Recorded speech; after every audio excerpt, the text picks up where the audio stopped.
ارینها بدران چیا کرد کو برپرسکی بلند ریوبری خسره گوتبو اول نافچین ریوبری دست به هلبجارتنان بکن لسر بشتاربونا انا کسی هنجی نبشتاربونا و گوتبو انا کسی سربسته بشتار ببه یا بشتار نبه دوی انجمن کردی بخوا بریاره خوب ده دچم قامیش لو جوه داره اندام دسته سروکتی انجمن اجتماعی کرد سوریه انا کسی سلیمان اوسو میوانه منه که سلیمان بخیراتی هونه بشتاری هلبجارتنان ببن یان نا اگر کو لریوبری خسر یان جیل نافچین ریوبری خسر هلبجارتن چی بون؟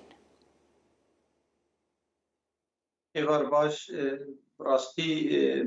یعنی دوسای هلبجارتنی دوسای سرکه بود ده پیوینه ما و پیاده دو پیانکه ده یعنی او مجار ما بداوی آنی بود ما اتفاق بكر بو انه ام بشتيقو ام يعني في اتفاقية امزه بكن خلال دو هيفاده وشراكات يعني اندامين انجماني 50-50 بإدارة وبوجيه خو بقرن وجبتشتي امذكرنا واتفاقي صالكي ومبهبدوره هبش إدارة يعني بيدا بري بكن ودور دوريا يعني المفوضية العليا للانتخابات أمي هرن انتخابات ني حر وديمقراطي وأمي بهبدور داكبين خويا ند بالا يعني بيادي ديقو بقي ريكفتني كي بأنجماني رجي وجبر بياوي أب بيبينو مفاوضات إيقو دبن سرپرشتيا أمريكا وقصدي دي gerek çe bu bana jberve ki belki betri sale ki salugi ve ki ev mufawadat sekinini ev ciye makabini و بري آن هاجي بيدي قال لك هالبجارتن بلديات أو مجلس تشريعي وقال لك هالبجارتن يقولوا تشيكرن وبي أنجام بون يعني هالبجارتن أشخر تشيكن ويشغاقو بارتيين دفرين كردي مناطق كردي و قش شركاتيه ده هالبجارتن يدنكن وهالبجارتنا بفي أواي قاود بيجن أو يشخر تشيكن وأكيد وأنجمان خديت نبيني جبر ترسي اتفاقات موانن ايجو مبهدوره يعني يفانا نقاط ايجو يعني خالي ايجو ما انجاز كربون بهدوره خويا ينال سربالا وان تو شراكتي بكن و مثلا هالبجارتنا يعني وقت عربي بين اللي ذر الرماد في العيون ونظام هالبجارتن شيكر هالبجارتنا قبي انجمان اجتماعي كردي وبارتيين ماشي تش استنجل بيشيا وهي كاسم مثلا اوكي مثلا هون خو آمده نابینن یعنی هون آلی دن آمده نابینن جبو هالبجارتنان يعني هالبجارتن ده انجام ده پروسیسه که دموکراتیکه هر کس ده هیزا خود نشان ده هون جی خو هیزا که مزن لروجاوا دبینن روجاوای کردستانی چما مثلا هون و تجربه درباسی یعنی تبلیغ تجربه نابن جبو کو خلق ببینن که حالا دموکراسی لروجاوای کردستانی لکدریه ولا تشجيهيه؟ كاك البخين يعني أفها بجارتن وإدارات شيك أف إدارة حزبك إيش خوات شيكريه ده قناة غفان صالي جو أف إدارة مؤسسات خوات شيكرنا أو دزجه خوات شيكرنا خلق خو هوالي خو وإيجا وك أنا شاوات خو بيشنداني جو دردخينين چه كسي جو كار كريل جموان نبكي فاخو غصب سرسري خو بين وان وقبي خو بيشندانا وبين هربجي يعني أف هالبجارتن او شخورتي دكن اف تشتيت بيجي ويشغاقو ادارات هالبجارتي هبه وجار امي بيجن هالبجارتنا تشنا جبر بيكي اصلا مفاوضات انا جبو بيها ويشي تقول شبونو هالبجارتن نشي ببن فعلا يعني تمثيل اراده ملتي كرد بك اراده حمو بك هاتين وين مشروع به سليمان يعني هون وان هالبجار بشراكتنا جبر بيها وي أظن هالبجارتنا دبيشيا اتفاقي خينن وأمنوا له اتفاق بكون يعني وثائق خيانة نبس لجمل جم أمريكانا جي وقت محفوظ أفتشتي قاود بيجن دخازن جي اتفاقا كردي خازن جي مفاوضات باسن كابتشي أواي أمي هرن هالبجارتنا وروجانا وقت بي مكاتب ما أوفيسي ما تشوتينن شاوامي بار هرنا البجارتنا وروجانا هوالي ما وقت بي دقرن برنگكي هووانا امي شاوا هرن هالبجارتنا وروجانه چه دزگه و وقت به مؤسسات اعلامی گل به دبری کار دکرن وان قد خدکن يعني باوريا مدى يعني كي هربان هالبجارتنا بهدير ونتيجة محسوم بوقت هوني مشروع نبينن كاك سليمان انتخابات حزب البعث قد 99% ثاني هوني انجام وان هالبجارتنا روا مشروع نبينن هوني اعترافي بينكن بيكمان انجمان جو نشريك بتيده جبر امزان الملت يو نشريك بتيده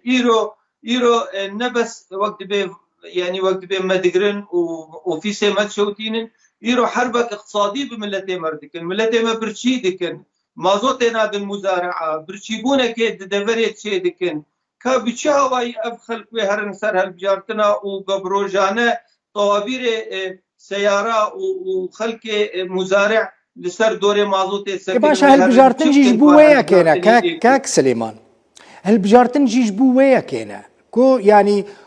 يعني اف ريفابريا خسر بكيماني بتشسر ريا كي ببيجا از يان هاتمه هالبجارتن يان نه هاتمه هالبجارتن هالبجارتن جيج خوش بويا كي تشيد بن بروبليم هنا ريفابريا كيا او ريفابري نكاره وي ولاتي اداره بك خلق ريفابريا كدن هالدبجيره هون جي ويا كي بكن وي باشتر با جبوكو كرد بزانه بن وي دمي ريفابريا كنو هاتي هالبجارتن باشي كد دلبخين ام دبيجن اف هالبجارتني شي ببن وك برين نتيجه وان خوياي نتيجه وان يعني نتيجه اكو خلقي بوان شغل غصب سرسري وان وبين جوار انتخاب ماجبوتش ماغو امي شراكتي بكن د اداره دي ود قوناغا سالكي دي وقت برحتيك شي بو باوريك شي بو انه اف اداره تمثيلها اراده بملتي قشيدك تمثيلها حمي مكوناتك تمثيلها وقت بملتي كل قشتيدك وشاغي ملتي ما برحتي كارب ور سر صندوق انتخابي ايرو خلقك ماموستاكي مدرسه گونر خو پیشندان اوان روجا دن وقت به اوراقي خندستي دبي شغله ترجمه تو معاش ما دستينه تشتيق ام بيجن دبيت وكما بك دبيت بمرور مظاهرات واعتصامات سبل سر صندوق انتخابي يجي اب نتيجه زلال يعني باشا تبحثا هفديتنا كر ديالوج اول كر سكنيه مثلا ديسا او سرکردەیە ڕێبەبەریە خۆسەر بەدران چیا کورد دەبێژە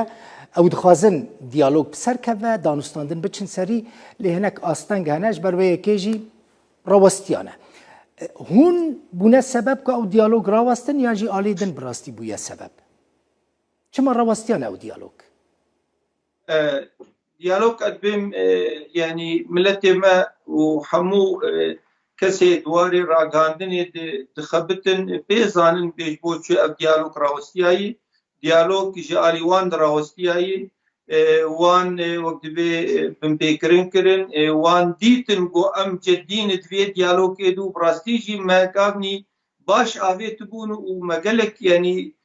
خال اتفاق بيك اني بون وان ديتن انه ام جدين وفعلا ام هرن اتفاق كيف سبا ام بهدور شريك بن ام بهدور وقت باداره في دوري بكن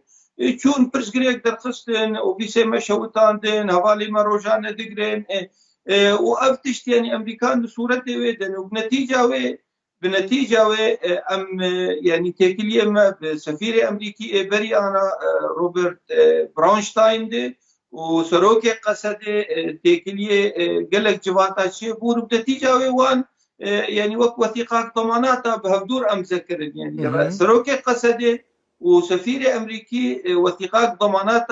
يعني وقت ام ذكر او وثيقه كرك فوق هزين جراك هاندنر بو ام يعني وقت هردو طرف راعي وضامن امي مفاوضات دست پی بکن جیگم ام گهاشتنی امي ابن پیکرنی در حق انجمانی چه دبن ابن پیکرناوی بسکنین و سوزه ددن و جارک دن دوباره نابن دن انه او يعني جيبو ام گهاشتنی جوان مفاوضات تدي بنگاه اتفاقيات هوكي جوه در امي دست پی بکن و سقفکی زمانی جوان مفاوضات ربيداني يعني او حملات اعلامي بين سكناندن يعني ايرو تشتي قماي او بندي شاشا ايغو سفير امريكي وسروكي قصدي گوش حق مي ام وشغا طرفي وعرقلي بك يعني او بسبب جبو قوم نجين اتفاقك امي لسراك هاندني وبفضل حين امي بين او عرقلي ذكي وإذا مي جارانتورين وامريكي وكنيا جيش زانن ايقو عرقلي ذكي اول روشانا هفالي متين قرتن بفكرن بردوامن اما وقت انجمان اجالي مدن نما كسكي وانقرتي نحفسي مهن نتشتكي مهي او روجانا ما تخوين دك روجانا مالباتي پێشمەرگا و دەبێ تحقیقی بوار دکن و تهدیدی وان دکن و دەبێ دەورن بزاروکی خۆر بشتغلن وان اجبار بکە ژنا پێشمەرگەی ڕۆژ دەرکەبن بم پێکردن زەلالن و ملەت ئێمە گشتیوی تشتی زانی يعني باشە گارانتۆرین واوێ دەمێل کودارێنە کاک سلێمان يعني مثلا فەرمانداری گشتی قەسەدێ هەسەدێ مەزلوم کۆبانی گارانتۆر بوو ئەمریکا ژی سەفیری ئەمریکا لە ڕۆژاوای کوردستانی گارانتۆر بوون والهفديتن بيك دانين وهناك تشت إمزاكرن وهناك لسر هناك برانسيبان لهفكرن قارنتورين وانا جدينا يعني هنا أردو آلي ببورينا يعني هردو آلي نجدينا كهم بجين ريكفتنا كي والله ما وجهها جو ما بري أنا بري فان مفاوضات ما سير ريكفتن بوار أمذكرن دبن سربرشتيا سروك مسعود برزاني وأوريك أفتنانا نرينا مدي جدي بون وباش بون يعني أو سلطة جو سروك برزاني لسروان تنبو أو دهاتن بيالي سينورا تشتك جوان اتفاقاتا واريك أفتنا جي نذكرن ما قد بطرفك ضامن هذا طرفك فعلا خرط هبه وك أمريكا وك فرنسا وكمان دولتي مازل وشغاقو تشيكا سي التزامينك وإلزام بك وعايل بك جبات يدل سراغاندني انه هون سبب وجبر بيهاوي ما قبول كرجارك دن اموار تيك بالمفاوضات وبراستيجي تشتي باش بون نرينا مدى امريكان جدي بون تسبيك بلكي امكارم بيجن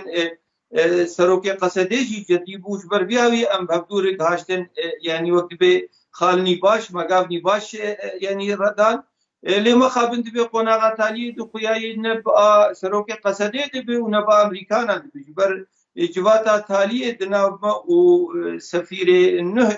وقبي باليوزي أمريكي يعني بريز بارت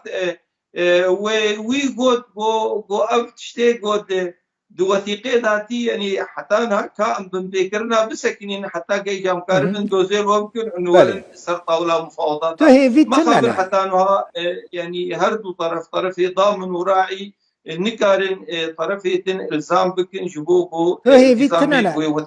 كاك سليمان هي فيتنانا كود دمك نزكتا يعني جد روجين بيشتا جارك دن هون لهفرونن اما بخا آمدن وشغاقو باليوتي امريكي وقيادة قصديق او وثيقة ضمانات اعلام بكن دراغاندني دي والتزامي في بكون هون زانن